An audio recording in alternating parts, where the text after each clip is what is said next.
I am 26 years old, and for the last 10 years, my life has been defined by an absence, a ghost in the shape of my mother. She did not die. She did not get sick. She just left.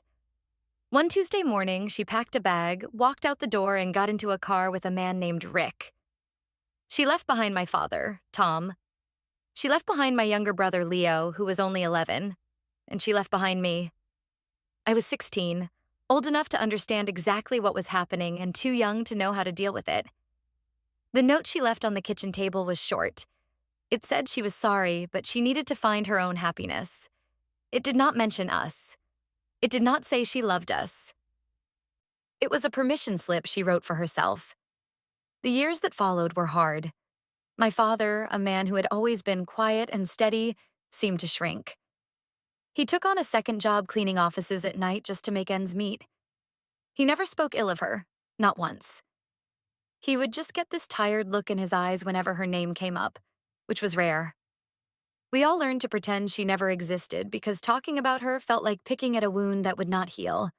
I had to grow up fast. I cooked dinners. I helped Leo with his homework. I became a part-time mother at 16, trying to fill a space that was not just empty, but cold. The silence she left behind was louder than any argument we ever had. We survived. We even started to heal.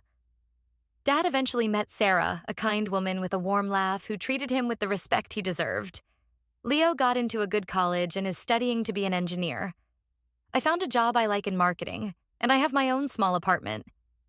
We built a new family from the pieces of the old one. We were stable. We were okay. And then, after 10 years of complete and total silence, she came back. It started with a message on social media. A friend request from a name I had not seen in a decade, Laura Collins. Her profile picture showed her smiling, her arm around Rick, the man she left us for. They were on a boat, the sun shining on their faces. They looked happy. They looked like they had not had a care in the world for 10 years. I stared at the request for a full hour before I finally clicked accept. I do not know why I did it. Maybe it was morbid curiosity. Maybe it was a tiny, stupid flicker of hope that I thought I had extinguished long ago. A minute later, a message popped up. Maya, honey, it's me. It's your mom. I have missed you so much. The words felt hollow, like a script from a bad movie. Honey. She had not called me that since I was a little girl. My fingers trembled as I typed back a simple reply. What do you want? I knew deep down that this was not a social call. People like my mother do not reappear after a decade just to say hello. They always want something. Her reply came instantly. I just want to talk, to reconnect. Can I call you? I should have said no. I should have blocked her and gone on with my life. But I could not. I needed to hear her voice. I needed to know what kind of excuse she could possibly have for what she did. So I sent her my number. A part of me felt like I was handing a stranger a key to a room I had kept locked for 10 years. A room filled with all the anger and hurt I had so carefully packed away. My phone rang a few minutes later. I took a deep breath and answered. Hello, I said, my voice barely a whisper. Maya? Oh, Maya, it's so good to hear your voice, she gushed. Her voice was the same. A little thinner, maybe, but still the same voice that used to read me bedtime stories. The sound of it made my stomach twist into a knot. Why are you calling now after all this time? I asked, cutting straight through her fake warmth. There was a pause. I know I have a lot to explain, she began, her tone shifting to one of practiced remorse. I made a terrible mistake. I was young and foolish, and I hurt you all so much. I think about you and Leo every single day. I did not believe her. Not for a second. You have had 10 years to think about us, I said, my voice getting stronger. 10 years to send a letter, an email, anything. You chose not to. So I will ask you again. What do you want? She sighed. A long, dramatic sound meant to convey deep sadness. It's Rick, she said. He's not well. He's very sick and the medical bills they're overwhelming. We're in a really tough spot, honey. I didn't know who else to turn to. And there it was. The reason. It was not about me, or Leo, or making amends. It was about money. After a decade of silence, she had come back to us not as a mother, but as a bill collector. The flicker of hope I had felt died instantly, replaced by a cold, familiar anger. I had heard this story before. Not from her, but from other people with other broken families. It was always about money. I see, I said, my voice flat. So you need money. We just need a little help to get through this, she pleaded. Just a loan. We'll pay you back, I swear. I would not ask if it was not an emergency. It is a matter of life and death, Maya. Life and death. She threw the words around so easily, as if they had any meaning coming from her. She had been dead to me for 10 years. The life we had with her had died the day she walked out that door. I felt a strange sense of calm settle over me. The confusion was gone. The hurt was still there, but it was now shielded by a wall of resolve. I have to go, I said. Wait, Maya, please, she said, her voice rising in panic. Just think about it. For me? For your mother? You stopped being my mother a long time ago, I replied, and I hung up the phone. I sat there in the silence of my apartment, the sound of her fake pleas still ringing in my ears. She had not just abandoned us, she had forgotten us. And now she wanted me to pay for the privilege of remembering. I knew then that I would not give her a single cent. But I also knew that just saying no was not going to be enough. It was not enough for the 16-year-old girl who had to learn to braid her own hair for prom. It was not enough for the 11-year-old boy who cried himself to sleep for a month. It was not enough for the man who worked his fingers to the bone to clean up the mess she made. No, just saying no was not nearly enough. She wanted to reopen the past. Fine. I would make sure she drowned in it. The first person I called was my dad. I knew this would be hard for him, but he needed to know. He deserved to know. He answered on the second ring, his voice warm and familiar. Hey, sweetie, everything okay? He asked. Dad, I need to talk to you, I said. Something's happened. I told him everything. The friend request, the message, the phone call. I told him about Rick being sick and her asking for money. I spoke in a calm, even tone, trying to keep my own anger from spilling over into the conversation. When I finished, there was a long silence on the other end of the line. I could hear him breathing. A slow, heavy sound. Finally, he spoke. Do not give her anything, Maya, he said, his voice low and hard. It was a tone I rarely heard from him. Not $1. Do you understand me? I was not planning on it, I said. I can't believe she had the nerve.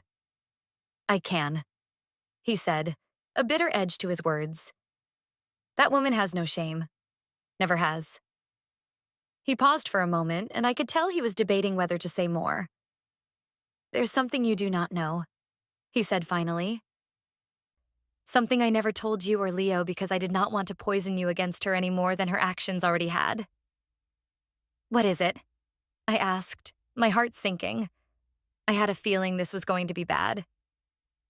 When she left, he began, his voice strained. She did not just leave. She cleaned out our joint savings account, every penny we had. It was about $5,000. That was the money we were saving for a down payment on a better house. The money for your college fund. I felt the air leave my lungs. I had always assumed she just left. I had no idea she had stolen from us on her way out. Dad, why did you never tell me? I whispered. What good would it have done? He said sadly. It would not have brought the money back. It would have just made you hate her more. I did not want you carrying that much hate. But that's not all. He took another deep breath. A few weeks after she was gone, I started getting letters from a loan company. It turns out, the week before she left, she took out a personal loan for $10,000. In my name. She forged my signature. This time I could not speak. The betrayal was so immense, so calculated, it was hard to comprehend. She had not just decided to leave. She had planned it. She had systematically stripped us of our financial security before walking out the door, leaving my father to deal with the fallout. "It took me 7 years to pay it off," he said, his voice thick with a decade of buried pain. "That's why I had to take the second job. That's why we could not afford to fix the car that one winter. That's why Leo had to get student loans for college. Because of her." The pieces of my past clicked into place, forming a picture that was uglier than I could have ever imagined. All those years of scrimping and saving, of my dad coming home exhausted, of telling Leo we could not afford the things his friends had. It was all because of her. And now she wanted more.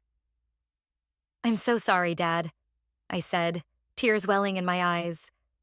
"I'm so sorry you had to carry that alone." "It's not your fault, Maya," he said gently. "None of this is your fault. I'm just telling you this now so you understand what kind of person you're dealing with. She is not sick or desperate. She is a predator. She will say anything, do anything to get what she wants. Do not let her manipulate you." "I will not," I promised, a cold fury solidifying in my chest. "I swear to you, I will not." After I hung up with my dad, I sat in the dark for a long time, letting the weight of his words sink in. The story my mother had constructed, the one where she was a victim of circumstance, had been completely demolished. She was not a victim. She was the architect of our family's hardest years. My next call was to Leo. I knew this one would be different. He was only 11 when she left. His memories of her were fuzzy, softened by time and a child's desire for a mother. He answered his phone with the cheerful energy of a college student on a Friday night. "Hey, Maya. What's up?" "Hey, Leo. You got a minute?" I asked. "Sure. Is everything okay?" he asked, his tone shifting as he picked up on the seriousness in my voice. I took a breath and told him the story for the second time. The call from our mother, the request for money. He was quiet as I spoke, and when I finished, he did not say anything for a moment. "Wow," he said finally. "So she's back." "She's back because she wants something," I clarified. "But what if she's really in trouble?" he asked, and I could hear the hope in his voice, the hope that I had already lost. I mean, Rick could actually be sick. People get sick. "Leo, she has not spoken to us in 10 years, I said, trying to be gentle but firm. "The first time she calls, it's to ask for money. Does that not seem a little suspicious to you?" "I do not know," he said, sounding conflicted. "She's still our mom. Maybe this is her way of trying to reach out. Maybe she's finally realized she made a mistake." I could feel a familiar frustration rising in me. This was the difference between being 16 and being 11. I remembered her lies. I remembered her empty promises. Leo only remembered the hole she left behind, and he had spent 10 years trying to imagine something good to fill it with. "Leo, I just got off the phone with Dad," I said, deciding he needed to know the truth, just as I had. He told me some things I never knew. I explained about the savings account. I told him about the fraudulent loan. I laid out the full extent of her betrayal in stark, undeniable detail. When I was done, Leo was silent again, but this time it was a different kind of silence. It was not thoughtful. It was shocked. "She did that?" he asked, his voice small. "Yes," I said. "She did that. And Dad spent 7 years cleaning up her mess so that we could have a life." I never knew," he stammered. "He never said anything. He was protecting us," I said. "But we're not kids anymore, Leo. We need to see her for who she really is, not who we wish she was." He sighed, a long, weary sound that made him sound older than his 21 years. "So what are you going to do?" he asked. "I'm not giving her any money," I said firmly. "But I'm not just going to ignore her either. I'm going to handle it." "What does that mean?" he asked, a hint of worry in his voice. It means I'm going to make sure she never bothers us again, I said. I have to go, Leo. I'll talk to you soon. I hung up before he could ask any more questions. I needed to think. My conversation with Leo had solidified something in my mind. He was still vulnerable to her. A part of him still wanted to believe in the idea of a mother who loved him. If I just cut her off, she might go to him next, preying on his sympathy. I could not let that happen. I had to do more than just protect our money. I had to protect my brother. I had to protect my father's peace. To do that, I needed proof. I needed leverage.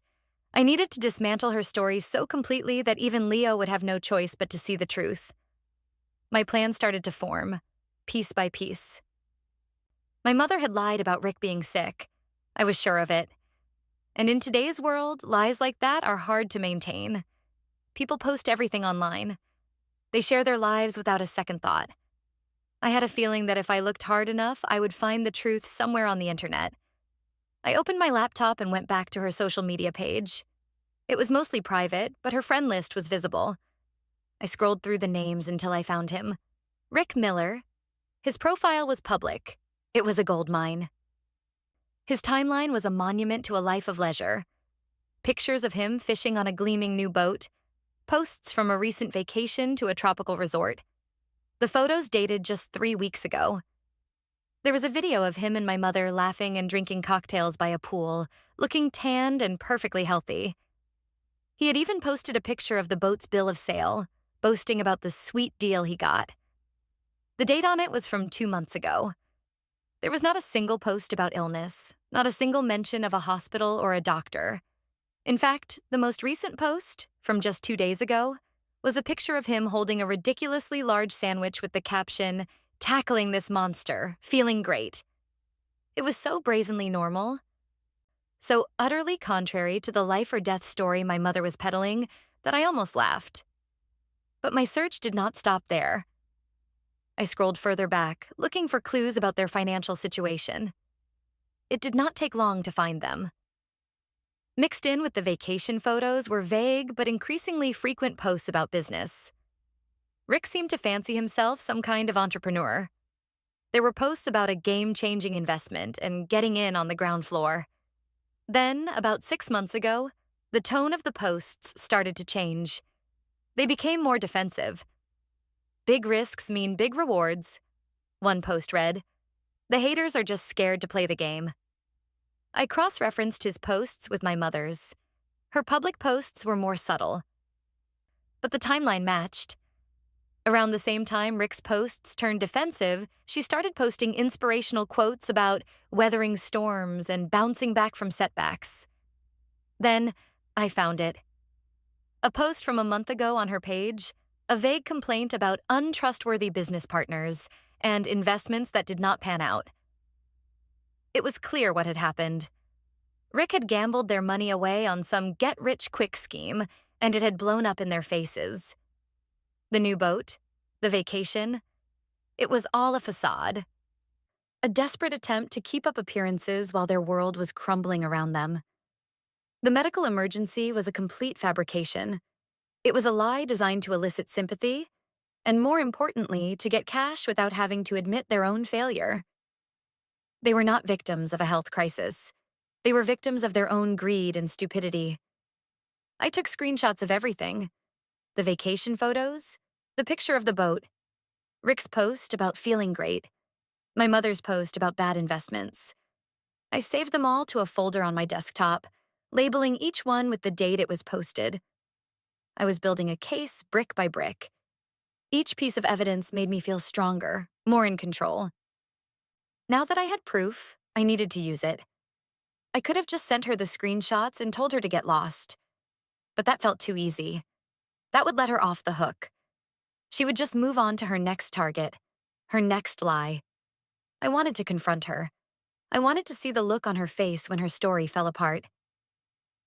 I picked up my phone and dialed her number. She answered on the first ring, her voice eager and hopeful. "Maya, did you think about what I said?" I decided to play along, to give her just enough rope to hang herself. I have, I said, forcing a note of sympathy into my voice. I'm so sorry you're going through this. It must be so difficult. It is, honey, she said, her voice thick with fake emotion. It's the hardest thing we've ever had to face. Seeing him so weak, it's just breaking my heart. He must be so tired all the time, I said, leading her on. Probably has not been able to do much lately. Oh no, she said, falling right into the trap. He can barely get out of bed some days. We had to cancel all our plans. Our whole life is on hold. This was my moment. That is so strange, I said, keeping my voice light and conversational. Because I was just looking at his social media page and he looks pretty good for a man who can barely get out of bed. There was a dead silence on the other end of the line. I could almost hear the gears turning in her head as she tried to figure out what I knew. What are you talking about? She finally stammered. The vacation pictures from 3 weeks ago, I said calmly. The new boat. The photo from 2 days ago of him eating a giant sandwich. He said he was feeling great. That does not sound like a man with a life-threatening illness, does it? The silence stretched on, longer this time. When she finally spoke, her voice had lost all its warmth. It was cold and sharp. You have no right to go snooping around in our lives, she snapped. You made it my business when you called me asking for money, I retorted. You lied to me, Mom. There is no medical emergency, is there? She tried to recover, to regain control of the narrative. Those pictures are old, she said, her voice wavering. We post old pictures sometimes to try and stay positive, to remember the good times. The lie was so pathetic, so transparent that it was almost insulting. The boat's bill of sale was dated 2 months ago, I said, my voice like ice. Rick posted it himself, and the vacation photos have a timestamp. They are from last month. So why do not you try again? She started to sputter, a string of incoherent excuses and accusations.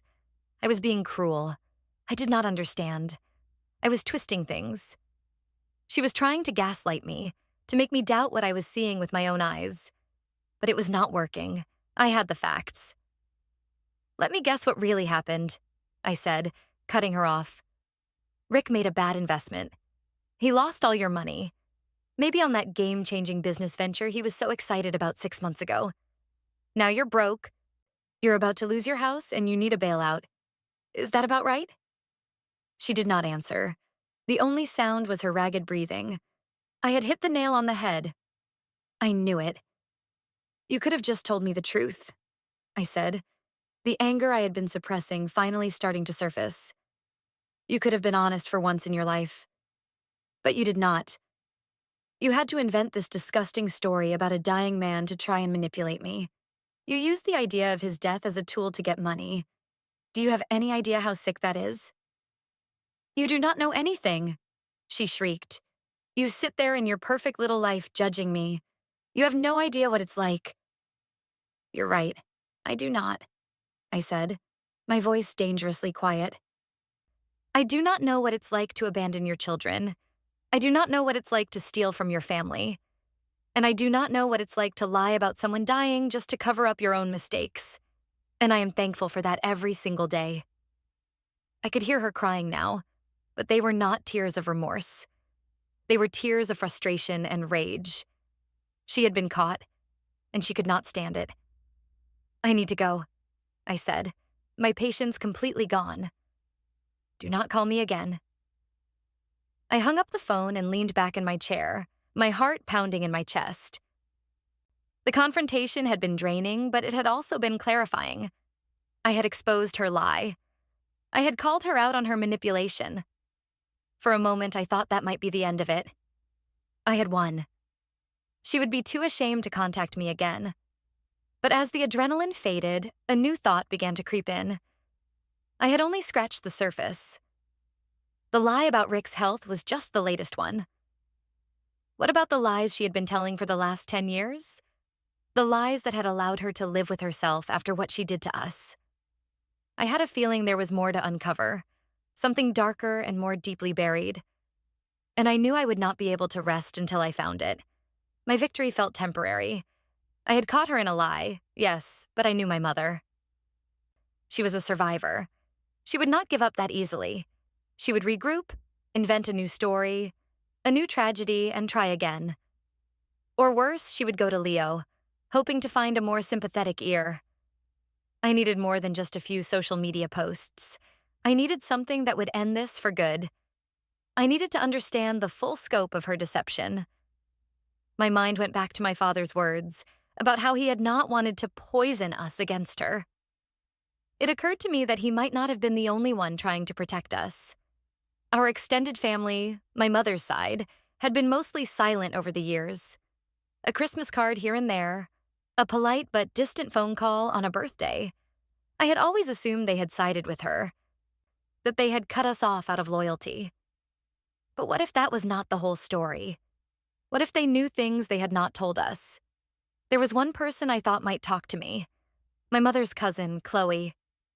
We had been close as kids, spending summers together at our grandparents' lake house. After my mother left, the calls from Chloe's family became less frequent and eventually stopped altogether. But I remembered Chloe as being kind and fair. She was not the type to blindly take sides. Finding her was easy. We were still connected on social media, though we had not interacted in years. I sent her a message, keeping it simple.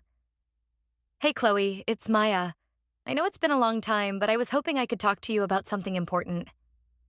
She replied within the hour. "Maya, it's so good to hear from you. Of course you can talk to me.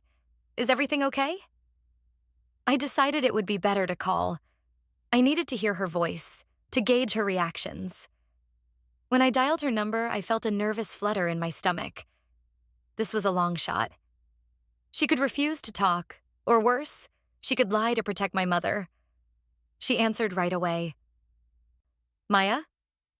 "Hi, Chloe," I said. "Thanks for agreeing to talk." "Of course," she said warmly. "I've thought about you and Leo so often over the years. How are you both doing?" We spent a few minutes on pleasantries, catching up on the last decade. She told me about her job, her husband, her 2 kids. It was strange hearing about this life that had run parallel to mine, a life I had been completely cut off from. Finally, I took a deep breath and plunged in. "Chloe, the reason I'm calling is about my mom," I said. She contacted me. After 10 years of silence. There was a pause on the other end of the line. "Oh," Chloe said, her voice suddenly cautious. "What did she want?" The question was telling. She did not ask how my mother was. She asked what she wanted. Chloe already knew her cousin's patterns. "She wanted money," I said bluntly. She told me Rick was very sick and they had huge medical bills. Chloe let out a long, weary sigh. "So that's the story she's going with now," she said, and my heart leaped. She knew it was a lie. "Let me guess. You did a little digging and found out it's not true." "You knew?" I asked, surprised. "Not the specifics," she said. But I knew something was going on. Laura called me a few weeks ago, crying about how they were having a run of bad luck. She was very vague about the details, but it was clear she was in some kind of financial trouble. When she started asking me for a loan, I knew it was serious. I had to tell her no. My husband and I have our own family to think about. I felt a wave of relief. Chloe was on my side. She was not going to cover for my mother. "She told me Rick has a gambling problem," I said, testing the waters. "That's what I've heard," Chloe confirmed. "He fancies himself a big-shot investor, but from what I can gather, he's just been throwing their money away on risky schemes. Laura goes along with it because she's desperate to maintain this image of a perfect, wealthy life. It's all about appearances for her." This confirmed everything I had suspected, but I knew there was more. I had to ask the harder question. "Chloe," I said, my voice dropping, "why did you all cut us off? After she left, it was like our whole family on her side just disappeared." Chloe was quiet for a long moment. When she spoke again, her voice was full of regret. "I am so sorry about that, Maya. she said sincerely. You have to understand, we were all in a very difficult position. Laura, she told us a story, a very convincing one. What kind of story? I asked, dreading the answer. She told us that your father was the reason she left, Chloe said, her words coming out in a rush. She said he was controlling, that he was emotionally abusive. She claimed he kept her isolated from her family and that she had to escape to save herself. The world seemed to tilt on its axis. I felt a hot, sickening wave of anger wash over me. My father, my gentle, hard-working, long-suffering father, the man who had sacrificed everything for us. She had painted him as a monster to justify her own selfishness. That is a lie, I whispered, my voice shaking. That is a disgusting lie. I know that now, Chloe said quickly. But at the time, we did not know what to believe. She was our family, and she was so convincing. She would call us, crying, telling us these horrible stories. She made it sound like she was a victim. And she told us that Tom had forbidden her from contacting you and Leo. She said he had poisoned you against her, and that it broke her heart every day. It was a masterpiece of manipulation. She had not just abandoned us, she had created an entire alternate reality where she was the wronged party, and my father was the villain.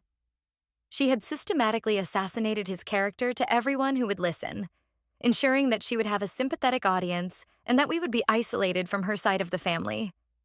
It was a betrayal so profound, so malicious, that it took my breath away. So you all believed her? I asked, the hurt and anger making my voice sharp. Some did, Chloe admitted. Some still do. My own mother, your Aunt Carol, she believed every word. She still sends Laura money now and then, thinking she's helping this poor, abused woman. But I always had my doubts. The story never quite added up. Your dad never seemed like the man she was describing. And as the years went on, and she never made any real effort to see you kids, even after you were adults, it became clear that her story had holes in it. But by then, so much time had passed. It felt awkward to reach out. I'm so sorry, Maya. We should have tried harder. We should have heard your side of the story. Her apology was sincere, but it did little to quell the rage burning in my stomach. The damage was done. For 10 years, my father's name had been dragged through the mud. For 10 years, my mother had been playing the victim, collecting sympathy and probably money from relatives who believed her lies. This was it. This was the final piece of the puzzle. Her return was not just about getting money for her current problems. It was about reinforcing a decade-old lie. She needed to maintain her victim status. She needed us to be the ungrateful children of an abusive man, because if we were not, then what did that make her? It made her a thief. It made her a liar. It made her a woman who had abandoned her family for a life of leisure that had now come crashing down around her. Thank you for telling me, Chloe, I said, my voice cold and steady. You have no idea how much this helps. What are you going to do? She asked, a note of concern in her voice. I'm going to make her tell the truth, I said, to everyone. After the call with Chloe, I felt like a different person. The last remnants of any childhood softness I might have had from my mother had been burned away. In their place was a cold, hard resolve. This was no longer just about protecting my family from her financial demands. This was about reclaiming our story. It was about restoring my father's reputation. It was about justice. I spent the rest of the evening in a state of focused calm. I went back over my plan, refining it. It was not enough to confront her privately. A private confrontation would allow her to twist the story, to claim I was the one who was lying, to paint herself as the victim yet again. No, this had to be more definitive. I needed to create a situation where she could not escape the truth. I sent her a text message. I knew she would be waiting for it, stewing over our last conversation, probably trying to come up with a new angle of attack. My message was simple and designed to pique her curiosity and her greed. I've been thinking, I wrote. Maybe I was too harsh. There's a lot I do not understand. I want to talk. In person. Let's have dinner tomorrow night. Just you and me. We can talk everything through. Her reply was almost instantaneous. Oh, Maya, I would love that more than anything. Thank you for giving me another chance. The fake gratitude was nauseating, but it meant she was taking the bait. I will make a reservation, I texted back. I'll send you the details. I chose the location carefully, a quiet, respectable restaurant. The kind of place she would appreciate. A place with cloth napkins and soft lighting.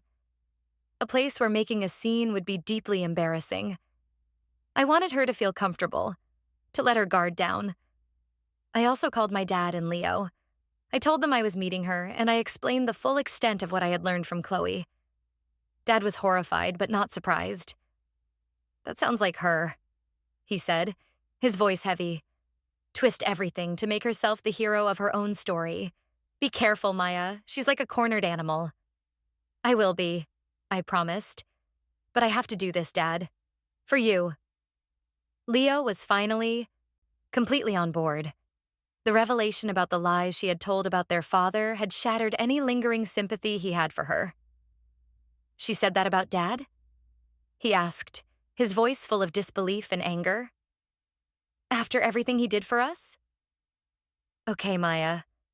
Do what you have to do. I trust you. The final piece of my plan required my father's help. Dad, I said, my voice hesitant.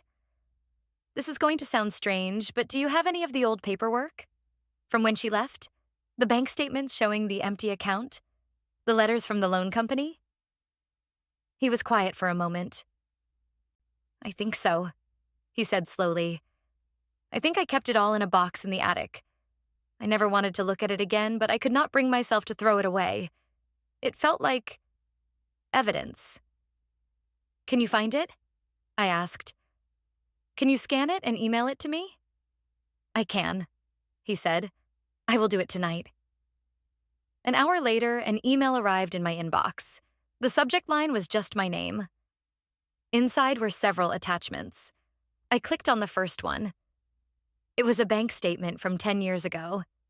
It showed a balance of $5,212 on one day. The next day, it showed a withdrawal for $5,200 and a closing balance of $12. The next document was a letter from a loan company addressed to my father regarding an overdue payment on a $10,000 personal loan. The date was just a few weeks after my mother had left. There were more letters, each one more demanding than the last, threatening legal action. Seeing it all in black and white made it so much more real. This was the paper trail of her betrayal. This was the proof of the burden my father had carried in silence for so long. I saved the documents to my phone. They were my trump card, my undeniable truth. The next day, I felt a strange sense of calm. I went to work. I answered emails. I went to meetings. But underneath it all, my mind was rehearsing the evening to come. I knew exactly what I was going to do, step by step. I would let her tell her story. I would let her dig her own grave with her lies. And then, when she was at the bottom of it, I would show her the proof of what she had done, and I would start shoveling the dirt. That evening, I arrived at the restaurant a few minutes early. I chose a table in a quiet corner. When she walked in, she looked different than in her pictures. Older, thinner. There were lines of stress around her eyes and mouth that her carefully applied makeup could not hide. She was wearing a dress that was probably expensive a few years ago, but now looked slightly dated. She was trying to project an image of success, but there was a faint air of desperation clinging to her. She saw me and her face lit up with a brilliant fake smile. Maya, she said, rushing over to the table and leaning in for a hug. I stood up but remained stiff, not returning the embrace. She pulled back, her smile faltering for a second before she recovered. You look wonderful, she said, sitting down. You look the same, I said, which was not entirely true, but it was the most neutral thing I could think of. The waiter came and we ordered drinks.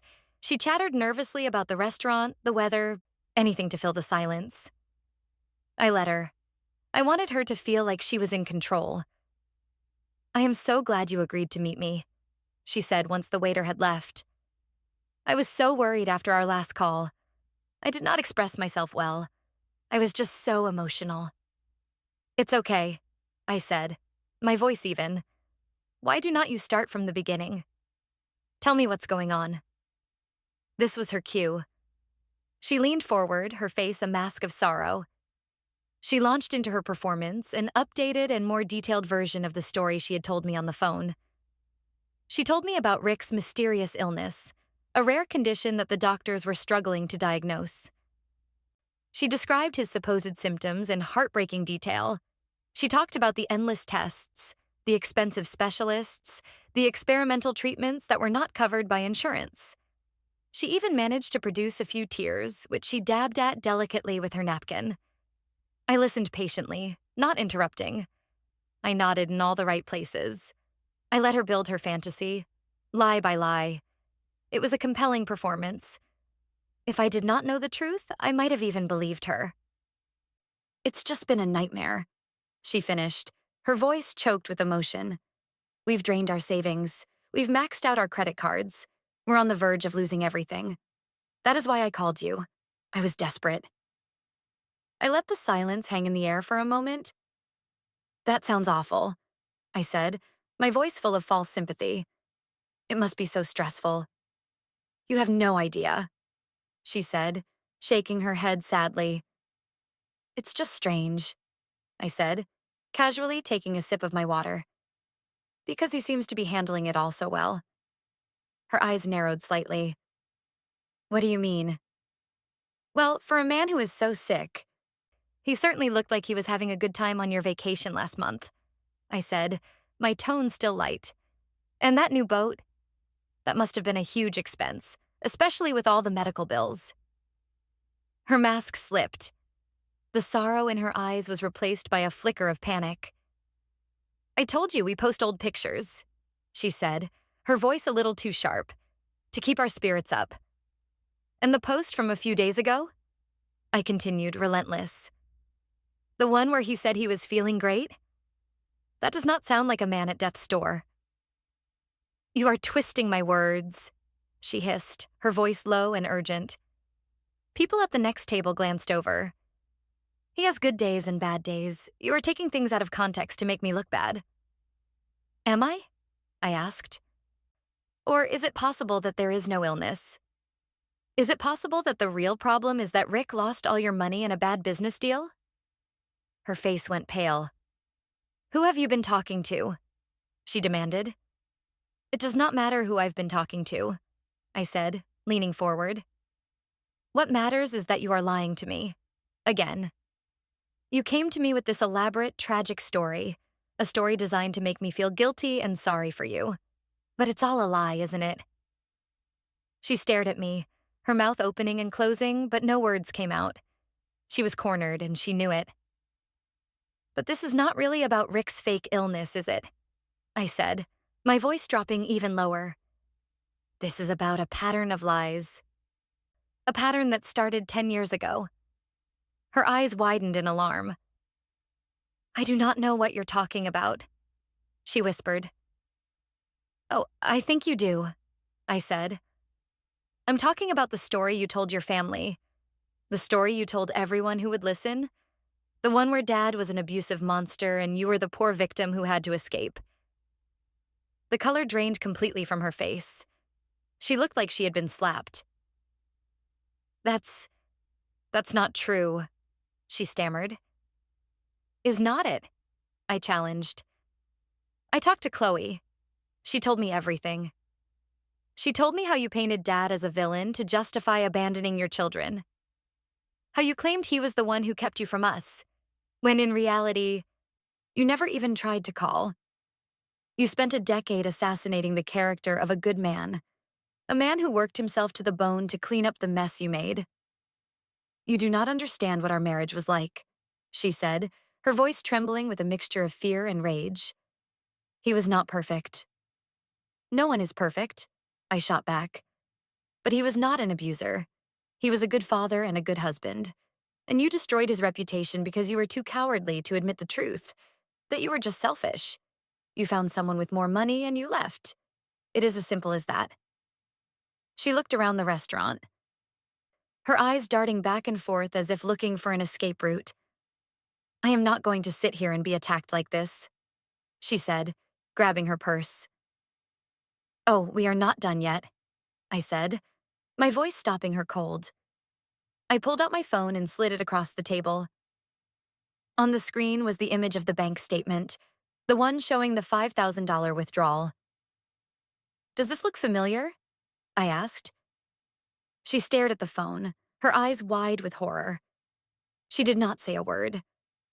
I swiped to the next image, the letter from the loan company. And how about this? A $10,000 loan, taken out in Dad's name a week before you left. You forged his signature, did not you? You did not just leave. You robbed us.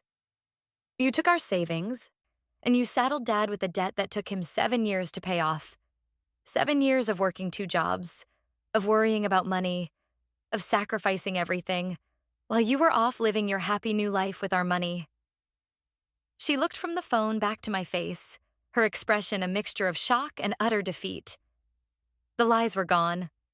The performance was over. All that was left was the ugly, undeniable truth, displayed for her on the screen of a smartphone. She finally broke. But it was not with remorse. It was with a desperate, pathetic plea. Please, Maya, she whispered, tears now streaming down her face for real. You do not have to do this. We are going to be homeless. Rick, he made some mistakes. We have nothing left. I am your mother. You have to help me. I looked at her, this woman who shared my DNA but was a complete stranger to me. I felt nothing. No pity. No sympathy. Just a vast, empty coldness. The 16-year-old girl inside me who had cried for her was gone. The woman sitting in her place knew exactly what she had to do. You want my help? I said, my voice quiet but firm. You want money from me? The daughter you abandoned and slandered? She nodded eagerly, clutching at the straw I was offering. Yes, please. Anything. All right, I said, leaning back in my chair. Here's my offer. It's the only one you're ever going to get. You are going to go home and you are going to make a list. A list of every single person you lied to about Dad. Aunt Carol, Uncle Mike, all of them. And then, one by one, you are going to call them. Her face contorted in confusion. Call them? What for? You are going to tell them the truth, I said, my words precise and sharp as glass. You are going to tell them that you lied, that Dad was never abusive, that he was a good man. You're going to tell them that you left because you were selfish, and you are going to tell them that you stole money from him on your way out. You will confess everything. And you will record every single one of those calls. She stared at me as if I had lost my mind. You cannot be serious, she breathed. I am perfectly serious, I replied. You will send me the audio files of every single conversation. I want to hear you admit what you did, in your own voice, to every person whose opinion you poisoned. I want proof that you have undone the damage you caused. That's humiliating, she stammered, shaking her head in disbelief. You want me to destroy my own life, to make everyone hate me. You already did that when you told the lies, I said calmly. This is just setting the record straight. You destroyed my father's reputation to save your own. Now you're going to destroy your own to save his. It's poetic, don't you think? And if I do this horrible thing, she asked, her voice barely a whisper, will you give me the money? I looked her straight in the eye. A small, cold smile touched my lips. If you do all of that, I said slowly, and you send me the recordings as proof, then I will give you my final answer about the money. I left the statement hanging in the air, a sliver of hope for her to cling to, a hope I had no intention of fulfilling. She was trapped. I could see it in her eyes. The thought of such a profound and public humiliation was horrifying to her. Her entire life for the past decade had been built on a foundation of lies, on the image of herself as a tragic victim. To tear that down herself, piece by piece, was a fate worse than being homeless. But the threat of being homeless was very, very real. She had no other options. She had burned every other bridge. We were her last resort. I stood up from the table, my purse in my hand. "It's your choice," I said, my voice leaving no room for negotiation. "You have my number. Send me the first recording by tomorrow, or you will never hear from me again." I turned and walked out of the restaurant without looking back. I did not know if she would do it. Part of me thought her pride would be too great. But another part of me knew the depths of her desperation. She had come to me ready to do anything for money. I was just changing the price. It was not a price she could pay with cash. The price was the truth. The next 24 hours were agonizing. I kept checking my phone, my stomach in a knot of anticipation and dread. I told my dad what had happened, what I had demanded. He was stunned into silence. "Maya, you did not have to do that for me," he said, his voice thick with emotion. "Yes, I did," I replied. "This was never just about the money. It was about the truth." Then, late the next afternoon, my phone buzzed.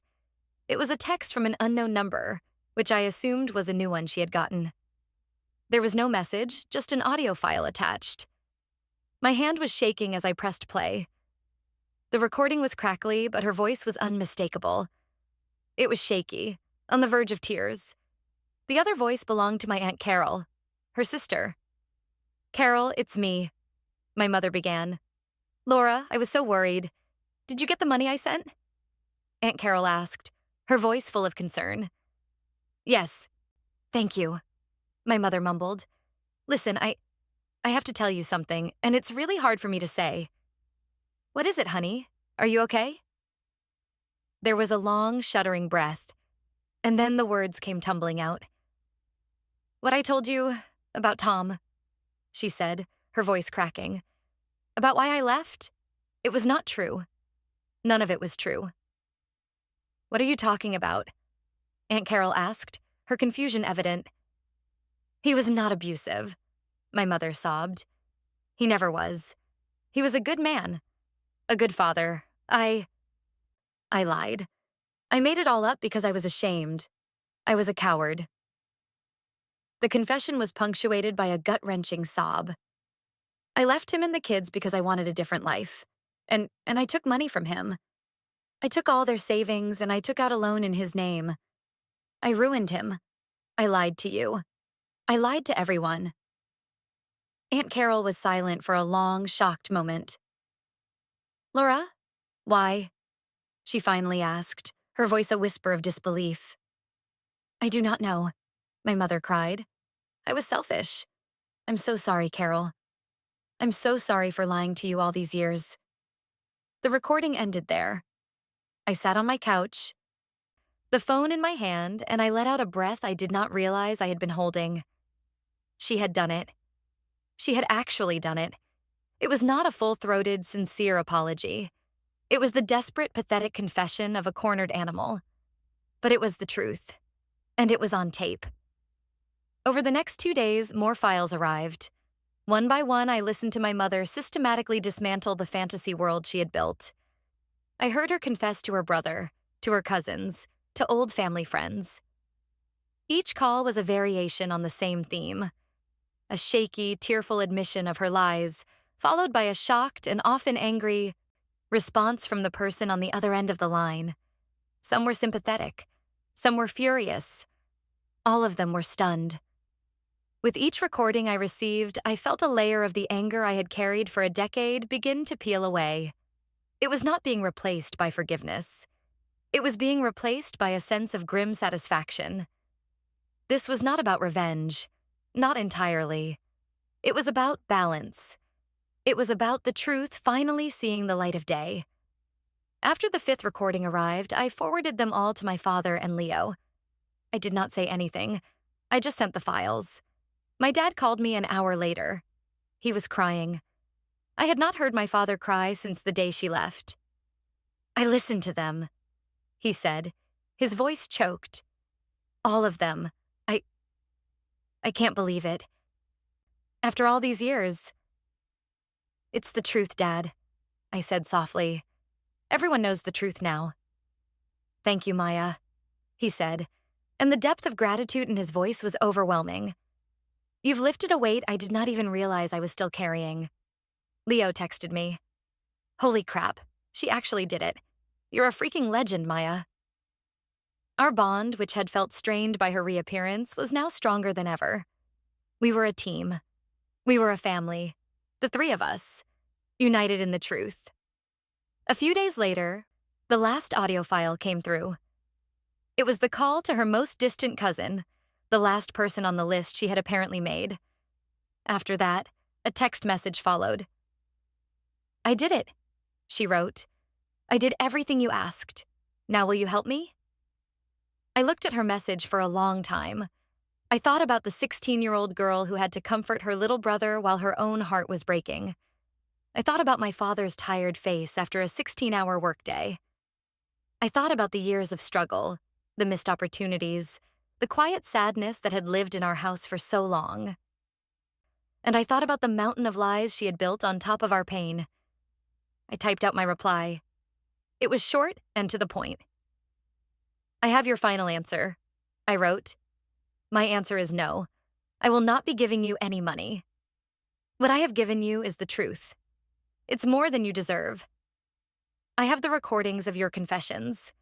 If you or Rick ever contact me, or my father, or my brother again for any reason, I will send those recordings to every single person you know, including Rick's business associates and any new friends you might have made. I will post them online. I will make sure that the truth follows you wherever you go. You wanted to reconnect with your past. Congratulations. Now you get to live with it. Do not contact us again." I blocked her number. I blocked her on social media.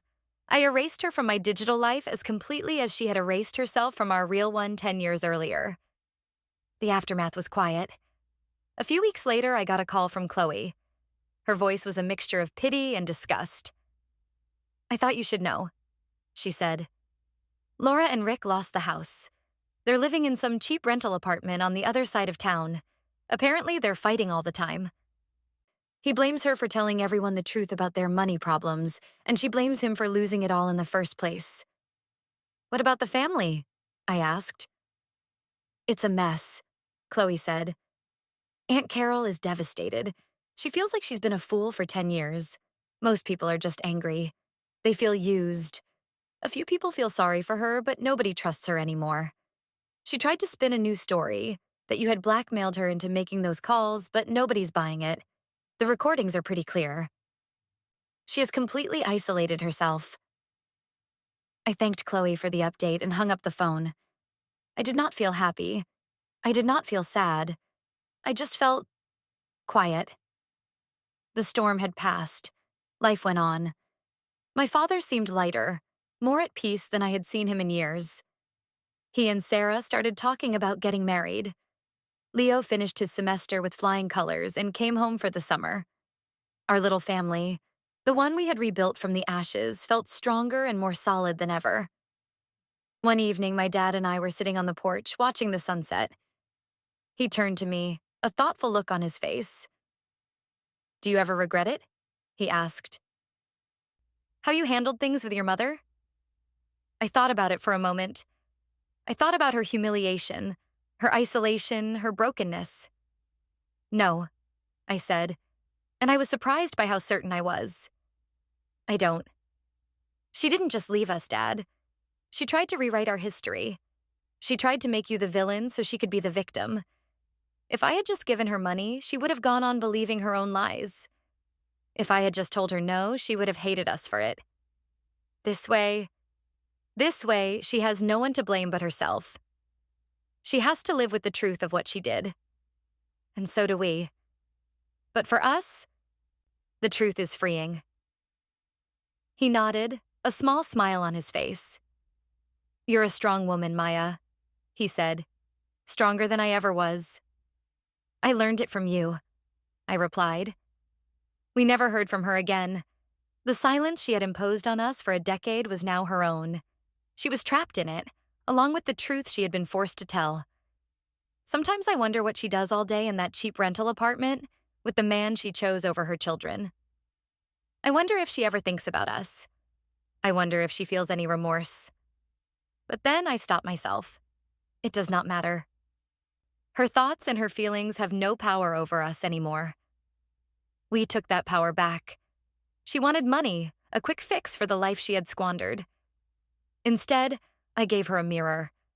And I made her look at her own reflection, for the first time in a very, very long time. She did not like what she saw. That, I think, is the only justice that ever really matters. She finally learned what it feels like to be left with nothing.